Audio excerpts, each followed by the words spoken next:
This P0384 repairing video is dedicated to Chevrolet's drivers.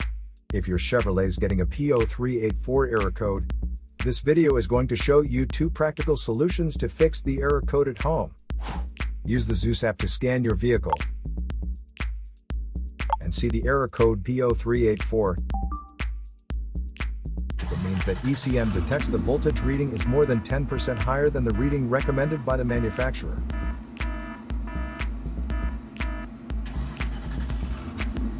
Here are 2 of the most practical solutions to fix Chevrolet's P0384 error code. Method A. The glow plugs. Glow plugs are used in diesel engines to help heat the fuel in preparation for the combustion chamber when the engine is cold. They are located on top of the cylinders.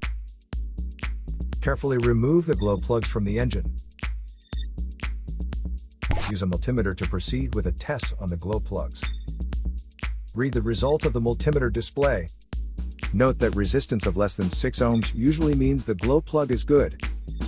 Repeat the procedure for the remaining glow plugs until they have all been tested. If any of the glow plugs fail the test, it is recommended that the entire set be replaced. Method B. The glow plug control module. The glow plug control module is located on the engine and with a direct connection to the engine control unit. First, carefully remove the glow plug control module from the vehicle. Visually inspect the module to make sure it hasn't been contaminated by a leak from another engine component. Check the glow plug control module itself and its electrical connections for any damages. If the damages are found, then replace the glow plug control module.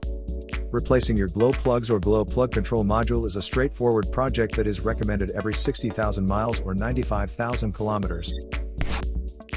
So here are 2 of the most practical solutions to fix Chevrolet's P0384 error code.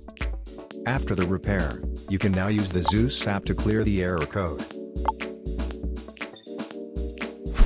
And tap the rescan button one more time to make sure everything is fine with your vehicle.